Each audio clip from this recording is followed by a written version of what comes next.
Let's be real, Peter Parker is the real villain in Spectacular Spider-Man. Forget about Green Goblin's lethal tomfoolery, and Doc Ock being an absolute pickle pussy, and Venom having unspeakably tiny legs. I mean, I get it though, because fuck leg day, piece of shit. I never thought I'd say this, but Jonah Jameson is right.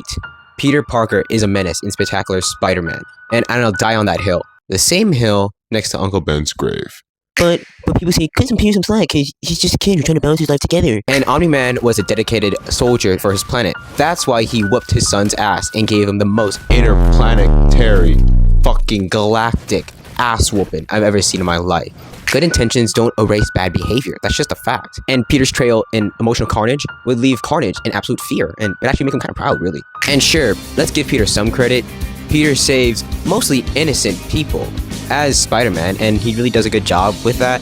And Peter's out at night, keeping New York City from becoming Gotham. And a young kid might see Spider-Man's oh-so-great actions and heroics, but never see Peter's personal life. And oh boy, Peter's personal life is far from heroic, and being an absolute menace to his own loved ones. Speaking of, let's talk about the poor lady gaining literal gray hairs just for caring for this little brat, Aunt May, who is the real OG, holding it all together at home, despite Peter's nonsense. Every night, this old soul is worrying sick, damn near clutching her pearls, and preparing for another heart attack. Meanwhile, at night, Peter keeps spewing white goo at bad guys. I mean, come on now, you're giving your aunt that much hard times? And sure, if Peter tells Aunt May the truth, that he's a wall-crawling menace, squirting white goo at bad guys, that might give her a nuke of a heart attack. But, let's be real, wouldn't you want to know that your nephew's risking his life spewing goo for justice, instead of thinking that he's risking his life for some mid-ass Spidey pictures? Come on, Peter, you gotta know the bigger picture here, Peter. Neither way, Aunt May's getting a heart attack no matter what.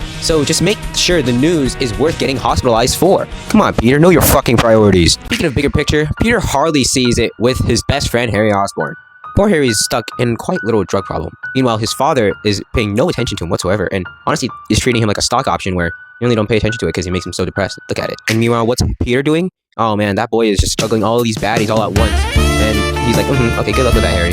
Let me just go date Liz, Gwen, MJ, Black Cat. And don't forget, he tried to date Betty Brant too. Try to give him a case and everything. That's tough. Why are you trying to give girls cases, bro? Peter keeps spewing goo, even without the Spidey suit. Come on, Peter, save some goo for the streets, baby. And speaking of spewing goo, poor sweet Gwen, whose biggest mistake is falling for Peter Benjamin Parker. She's trapped in this never-ending cycle that's more predictable and frustrating than Ross and Rachel and Friends. Every time Peter ghosts her for Spidey, I can hear Uncle Ben rolling in his grave. Oh boy, how is this even my nephew? Game is not passing along. Thankfully, she's understanding enough to Peter's lies. And it's not like it doesn't hurt that Peter is too busy embodying the emotional reliability of his biological parents. The fact that Peter keeps blueballing Gwen in both Damn seasons. At least Gwen got the final laugh and blueballed him at the end of the show.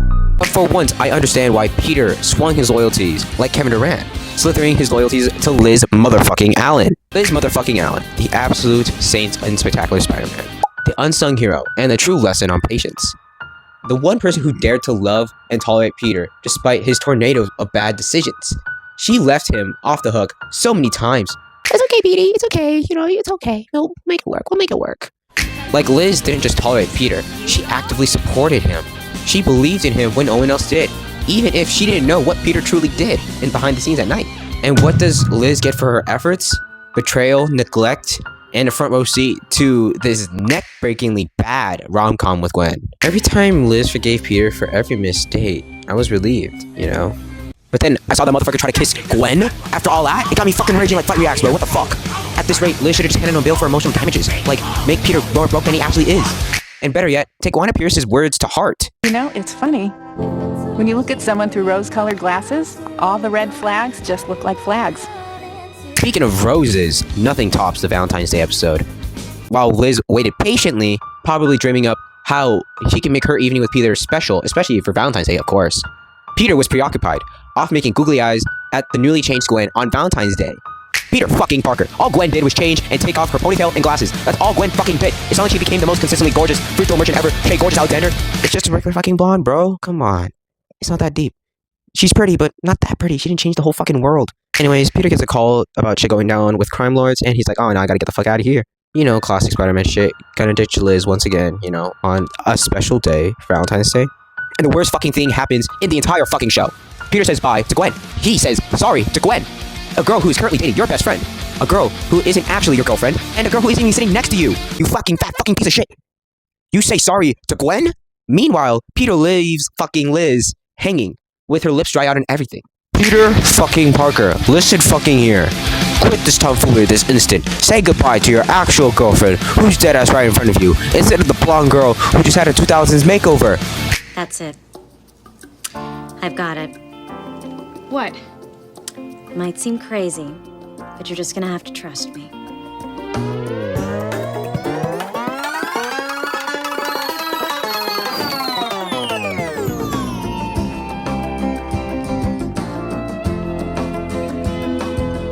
Liz Allen deserves so much better, man, honestly. She gets done so dirty at the end of the show, where Peter dumps her after all the shit that Liz has been put through. Like, fuck, not even a couple of episodes before the finale, Peter dead saw Liz's big brother go to jail. Like, bro, real shit. You don't just dump your girl after one. She experiences something so fucking traumatic, something she can't unsee. Like, Kobe Brown finally talking in the school play is really insane. Like, how? I never seen this guy talk before in his life. That's crazy. And two, she literally had a family crisis. Peter, you gotta be there for her, man. Even if you don't fucking like her, just fucking be with her for, like, goddamn, like, give her a week. Jeez, man. You didn't do shit to be tweaking. Fuck, this motherfucker pissed me off. That's common fucking sense, man. I don't even have common sense like that. I just got that knowledge. That real hooper nerd. Shut the fuck up! Sorry. Honestly, thank God we didn't get a Spectacular Spider-Man Season 3. I would have been just as mad, or even more mad to see this dumbass motherfucker again. This literally felt betrayal, neglect, and a front row seat to his poorly executed rom-com with a neck-snapping blondie. Honestly, I'm more mad we didn't get a spin-off for Liz Allen, where she deservedly thrives past Peter's tomfoolery, and even dates someone who knows how to prioritize Valentine's Day over eyeing blondes across the dinner table. And that's why it makes no sense why people say Spider-Man inspires people. Like, sure, Spider-Man definitely inspires people. He definitely inspires the exhausted blue-collar workers who's working overtime to fix the collateral damage that he leaves behind. Like, those webs, I bet those webs don't just vanish in thin air. They're not environmentally friendly. Somewhere in New York, sanitation workers curse Spider-Man every time they have to scrape off Peter's sticky goo off the street lamp. Like, seriously, Peter, get a sock on something, bro. Come on, just put a sock on it. As much as this is a free country, Peter, you shouldn't be expressing yourself this much in public. And I will say, Peter's stupidity actually inspired me to write these essays like this, because I can't stop thinking about the real hero/victim in Spectacular Spider-Man, Liz Allen, who's done so dirty. Keeping it real, it's a blessing we didn't get a third season in Spectacular Spider-Man. We all know what would have happened. Liz would have been sidelined while Peter waltzed into a happily ever after with Gwen, Leaving behind a trail of emotional damage for Liz. as he broke Gwen's back. In more ways than one. That's why my campaign for justice for Liz Allen starts now, supporting what Jonah Jameson has said time and time again. Peter Parker is a real villain in Spectacular Spider-Man, and I want that wall crawler prosecuted for emotional damages. We were on a break while dealing with his dad, who thinks parenting is a type of stuck.